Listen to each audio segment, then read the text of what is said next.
अहं जनकाव्याघ्रः कथां वदामि। एकः ग्रामः अस्ति। ग्रामे एकः कृषकः अस्ति। एकवारं कृषकः तस्य पुत्रम् आहूय अहं कृषिकार्यार्थं क्षेत्रं गच्छामि। भवान् अजान् पालयितुं नयतु इति वदति।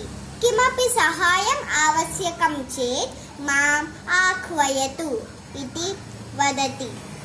जनकः क्षेत्रं गच्छति। पुत्रः अजान् स्वीकृत्य गच्छति। पुत्रस्य चञ्चलस्वभावः अस्ति। पुत्रः चिन्तयति, अहम् आह्वयामि चेत् जनकः आगच्छति वा न वा परीक्षां करोमि इति। जनकाव्याघ्रः जनकाव्याघ्रः इति उच्चैः आक्रोशं करोति। जनकः आक्रोशं श्रुत्वा अन्यकृषकान् स्वीकृत्य धावन् आगच्छति।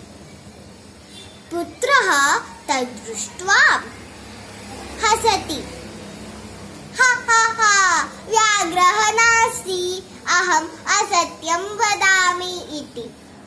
जनकः कोपेन अन्यकृषकान् स्वीकृत्य निर्गच्छति।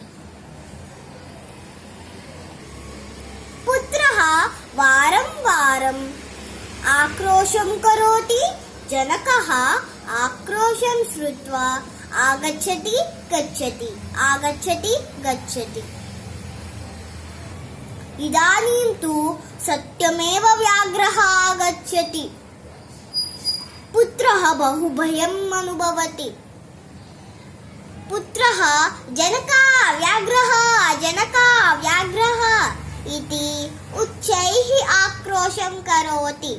जनकः शृणोति। असत्यम् इति चिन्तयित्वा अतः न आगच्छति।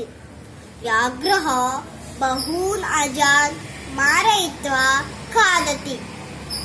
अतः बालाः अपि परिहासेन अपि असत्यं मा वदन्तु। नीतिः: परिहासेन हानिः जायते।